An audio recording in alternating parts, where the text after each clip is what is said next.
was not that dark. It was more mysterious, but in a curious way.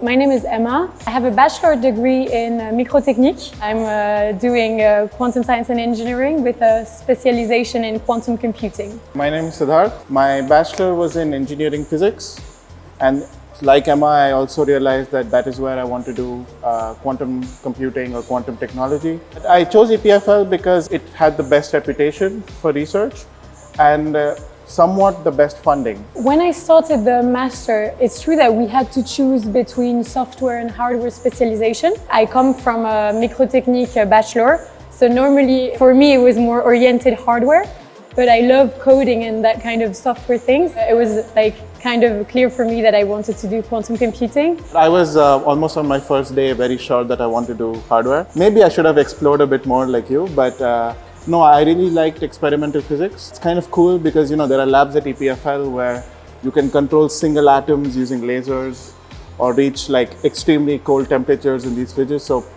that part was very exciting to me. And did you try to choose some quantum computing related subjects, or did you like went straight to the hardware? I actually did, yes. But a very interesting course on quantum information theory. So that was very interesting to me because it was almost completely the opposite, where you're very focused on maths and like theorems and proofs. It was very different as to you don't think of real things. It's a bit more abstract. What is cool with the master in quantum science and engineering is that to validate your master, you need to do this thing called a semester project.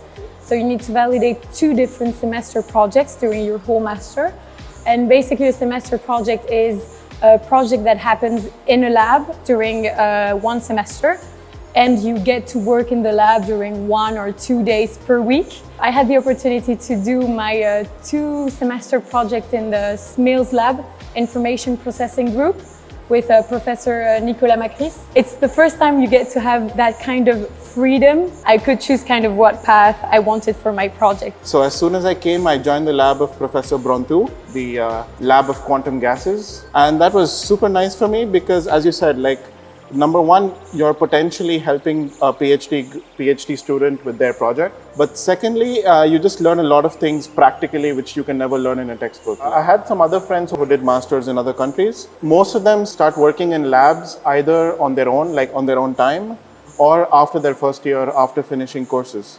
Whereas in EPFL, you get credits for it. So both through courses and through these projects, you can explore all the subfields and decide where you want to work. Honestly, all the semester projects were super different. It's super cool, and it's also kind of a bit impressive because personally speaking, it was the first time that I got to like present my work every week in front of a professor and a PhD. Cool.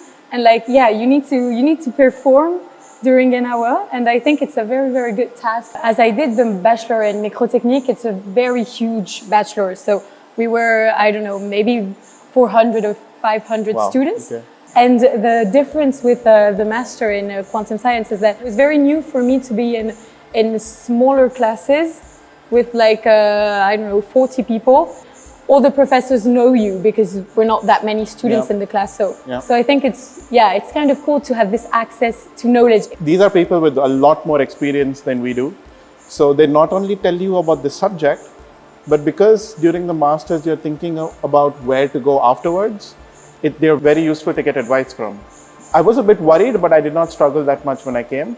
I was lucky to meet a lot of people and make some friends very early. So actually, the move was very smooth.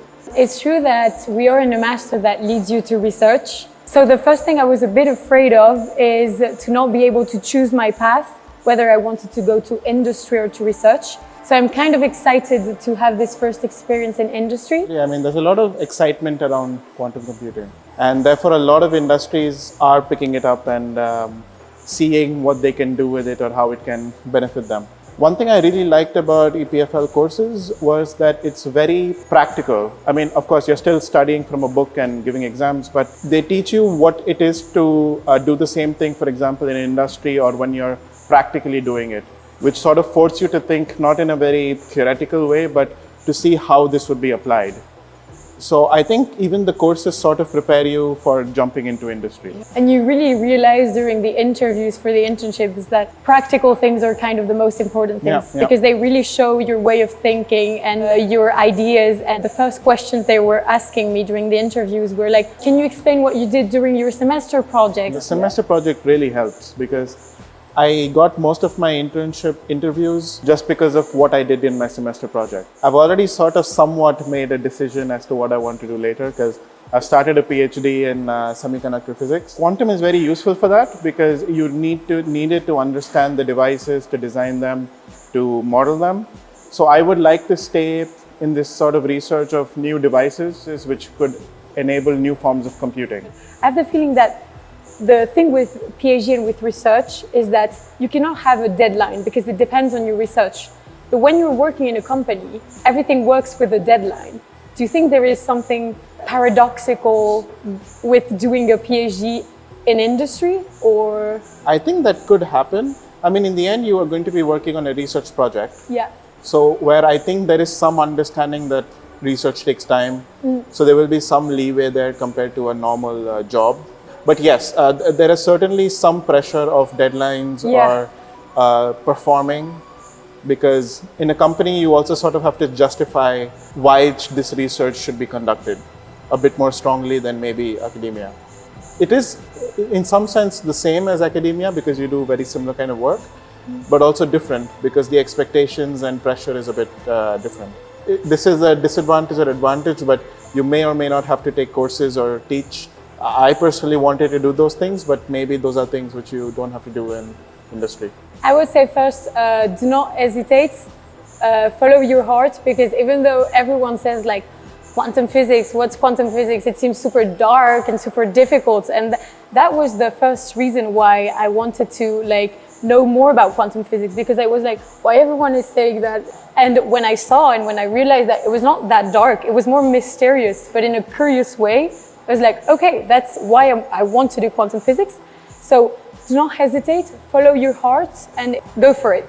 Also, I guess I would say to explore as much as possible. Yeah. The master is designed in a way where it really gives you a chance to explore a lot of threads. Quantum is special in this way in EPFL that it is a collaboration between the engineering, science and the computer science school.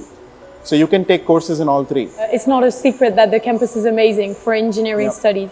You have access to so many things. Like it's next to the lake, it's next to the mountains. So if you like skiing, you're 1 hour or less away. It's true that you need to keep a balance because you're doing engineering studies. So for sure you need to study quite a lot. It's a kind of state to reach, but whenever you reach it, then have that balance for all your studies and you're happy with that.